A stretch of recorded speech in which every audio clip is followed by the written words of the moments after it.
Hi, welcome to Raw. I'm your host, Lena, and you just heard the Kitty Song by Shannon Söderlund. Hi, Shannon. Hi, Lena. How are you? I'm good. How are you? Good. Thanks for coming on the show. Thanks for having us. So we enjoyed that song. That was interesting, the Kitty Song. Mm-hmm. Is that about your cat?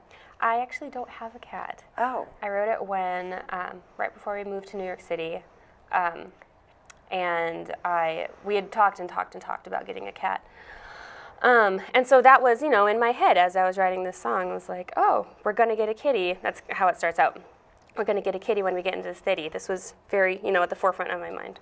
But then we moved, and it turns out when we found an apartment, we couldn't actually have... No pets allowed? Yeah. So, but you got a song out of it, so that there was you go. good. So can we introduce the band? Yeah. I'm Shannon, obviously. I'm Adi Meyerson. I'm the bass player in the band. Hi, Dee. Hi. I'm Campbell Youngblood Peterson. I play drums. Okay. And my name is Drew Söderlund. I play guitar. Söderlund, you guys have the same last name. Mm-hmm. We happen to be married. Oh, how cool is that?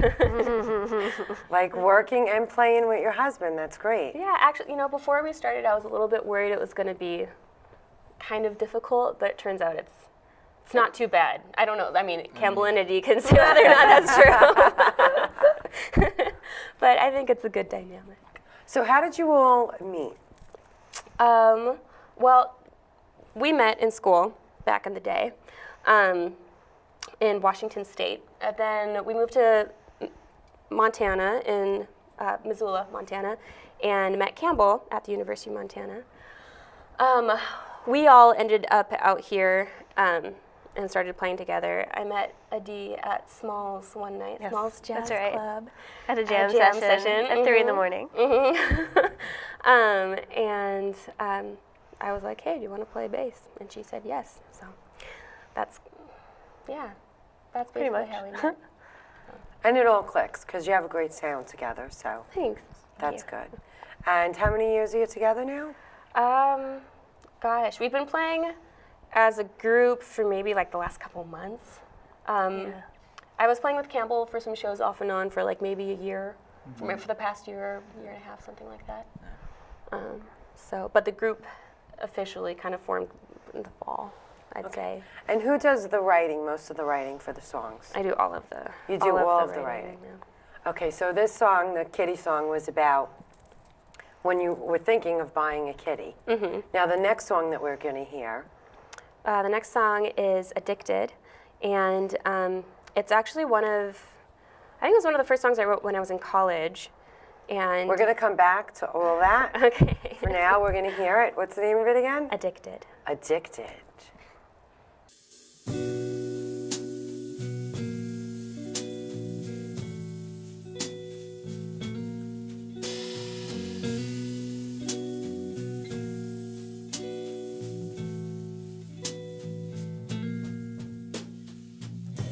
I'm addicted to your smile. The way your eyes match at the edge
mention your caress, your hands and arms when they are near me. I can't stand to be apart from you, my dear, my dear. Mine's a lonely, lonely heart without you near, without you near.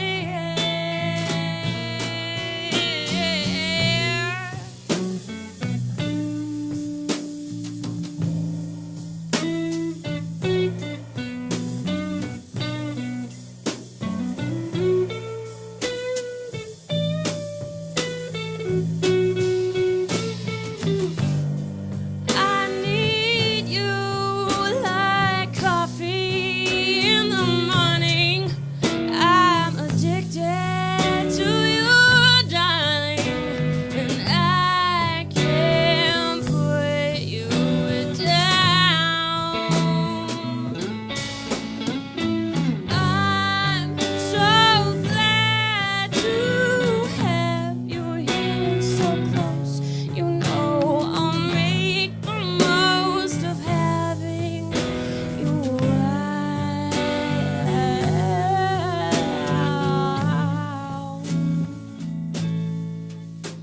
I'm addicted to your face, the way it lights up when it sees me. Not to mention your caress, your hands and arms when they are near me. I can't stand to be apart from you, my dear, my dear. Mine's a lonely, lonely heart without you near,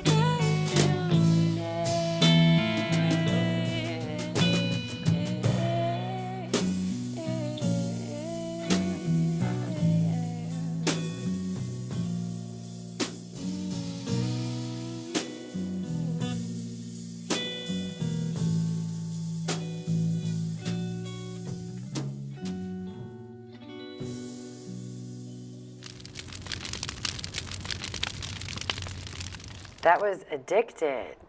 So that was a nice song. Thanks. Addicted. What were you addicted to? I think that was actually shortly after Drew and I started dating. Aww. Right? And I don't really write love songs that often, but that's one of the love songs that it's really the only love song that I've written, I think, that we play. Are you flattered? That's so nice. But yeah, I think it was like, I can't remember what inspired it, like coffee or something that was addicting. And I was like, oh, I'm addicted to you, and I like you, and we should keep this going, something like that. Okay, and that's good. That's good. What were your influences growing up? It's like who you listened to and dancing to and swaying to and. Well, growing up, my family was in a band, and we did Christian, like, rock music, and so we listened to a lot of, like, You Christian... said that so quiet. It's a prayer. It's Christian rock music. And we listened to, like, a lot of contemporary Christian stuff in the 90s. So that probably has influenced me more than I care to admit. But But you didn't listen to regular radio, pop music? Some. I mean, like, I was really into NSYNC when I was In sync. when I was okay. like in junior high. Oh my gosh, NSYNC was the best. Oh gosh, who else? You know, the popular stuff at that time, Britney Spears and Mandy Moore, I think was popular then, and Mandy Moore. I guess I know, right? Wow, throwback Yeah, right there. who do you think influenced like with your sound now? You think because it's not Christian rock. No, it's not. I feel like Sarah Bareilles and Ingrid Michaelson are like pretty. I don't intend to write like them, but I feel like my music kind of ends up sounding a little bit like them, and I really enjoy them as artists. And other, like, I really love Fiona Apple and like Becca Stevens, like people who do stuff that's like a little bit more out there, I think is really interesting, and I feel like that influences my sound, and I want it to influence my sound a little bit more. But I tend to be a little bit more poppy than they are. So now when you write the music and then you get together with the band, because you're writing it by yourself, do you guys have any input when you're actually playing it and say, hey, listen, maybe we should tweak it a little bit with this and add a little more to it? Or it's all her lead and you guys are good with that? I mean, it sounds great, just getting down to the nitty-gritty. We, well, usually I would have heard it at least once before a rehearsal because she'll be singing it in our apartment, and we live in New York, so you can hear everything in the apartment. So sometimes that's a good thing, sometimes it's a bad thing. Sometimes you haven't finished the song yet. But so I've usually heard it at least once, so I'll kind of have a super rough guitar part worked out or something like that, or just like a feel, and that'll be like the working place. But a lot of times from there we'll just spend a day just like running through it backwards and forwards and bickering about how this should go and, you know, back and forth. So I think everybody kind of has their own little touch to it. Yeah, I mean, by the time she brings it into rehearsal, and then sometimes Shannon has more of an idea of what she wants to do with the song, and sometimes it's kind of, she doesn't really know what she wants to do, and so Campbell and I and Drew, and we just start playing it and go with her vague idea or very constructed idea, but then there's no bass lines written in or like actual notation on the drums. It's chord changes. So for me, that gives me a lot of freedom to add, I mean, accordingly to what the music asks for. And I mean, if she doesn't like it, she tells us she doesn't like it. If she wants something else, she says she wants something else. We all have opinions. We all give our input, but at the end of the day, Shannon's usually the one who says, okay, this is how we're going to do it, that way. I like that one. Okay, and now the next song that we're going to hear from you? The next one is Low. Low. Okay, get ready for Low.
into my satisfied self.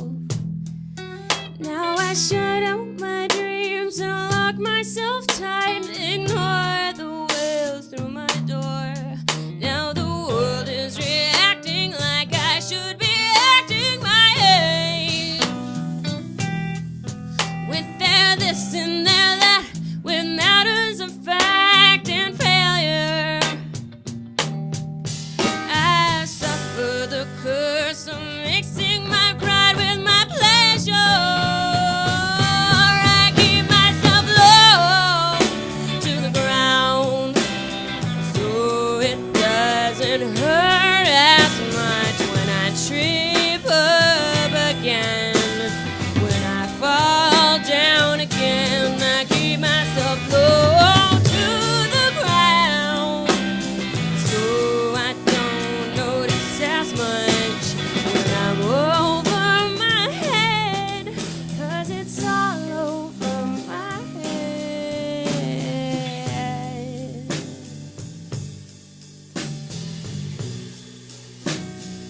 Over my head.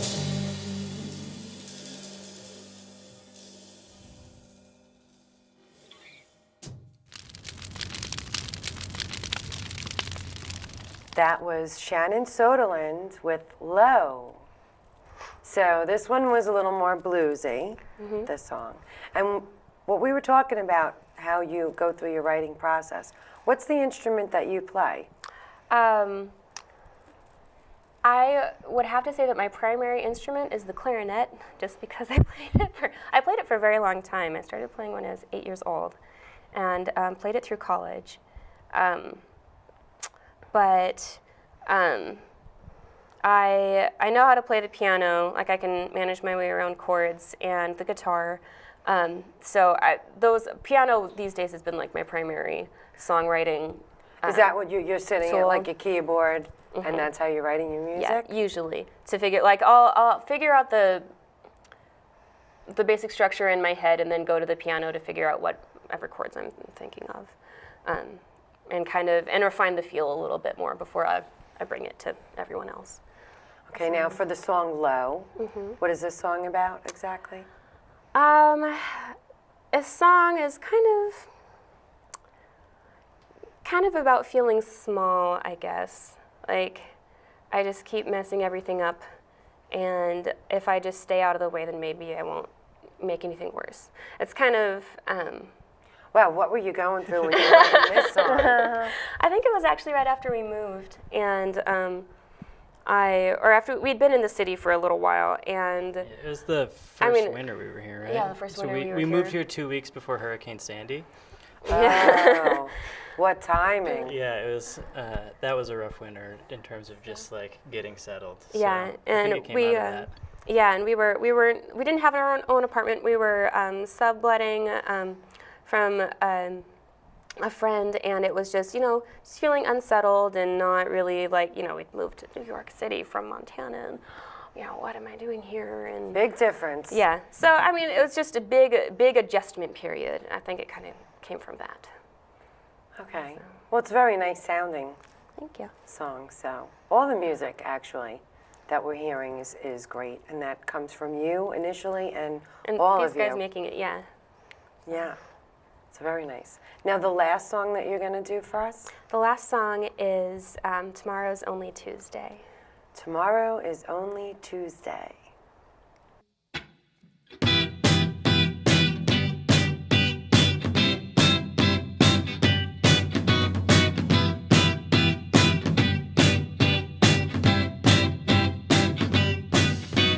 I'm too tired for this Monday. I wish that Sunday had settled in. I'm too tired for this workday, for all these weekdays to start again. Now coffee's not helping me anymore. I can't get my feet to move through the door. So hand me my pillow, I'm taking my blanket. I'll just go back to bed, because tomorrow is only Tuesday. The time is passing by so slowly, and when the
we're back with Shannon Söderlund. So that song was what again? Tomorrow's Only Tuesday. Tomorrow's Only Tuesday. Is that your favorite day of the week? Something like that. No, I just have a thing for Tuesdays. But my friend actually wrote the chorus of that song a while ago, and it just really spoke to me. You know, getting through the work week can be kind of tough sometimes, and Tuesdays are Monday especially can seem hard. like the whole week. Yeah, and then and then- Tuesday isn't any better because you still have the whole week in front of you, and you didn't even, like, you just came off a Monday, you didn't come off the weekend. Like, it's the worst day, in my opinion. But Okay, so now I want to get back to like the music. That you're very talented because you'll do the piano. You said you'll play the guitar, but what you really play, the instrument you really play, is the clarinet. Now, you learned that in school. Where did you go to school? I actually was homeschooled until I went to college, and I took private lessons from the time that I was 8 years old. So, And you don't incorporate that in any of your music, though. no. I've thought about it off and on, but just haven't found a way to. To throw it in there with the sound, Yeah. because it's a different sound. Is that? Yeah, maybe I'll find something someday that like it speaks to like the music that I'm writing will really call for a clarinet sound, but I haven't stumbled across that quite yet. Okay, because I think what we mentioned before, it's like, how could you play the clarinet and sing at the same time? But then when you're recording, you could record the clarinet first and then. I could. I tend to do that more with my voice. I'll multi-track several different takes of me singing. I actually did that for a Christmas song that I put out in December, Deck the Halls. You can find it on SoundCloud. And that was really fun, where it's just like a bunch of different Shannons, is what we call it. Like A bunch of different Shannons. Yeah, That's all nice. the different Shannons singing. And I tend to do that, but I could start working clarinet into that maybe. I'll have to think about that. So it's Shannon Söderlund, if they want to look you up, right? And they can get you either on the SoundCloud. Do you have your own website? Or I have a website, shannonsöderlund.com, and I'm on Facebook and Twitter and Instagram. So You're on all social media. all social media. Well, thank you all for coming. Thank you so much for having us. And letting us hear your music, especially that bonus track, that preview song. So we'll see you soon. Thank you for watching. Rock.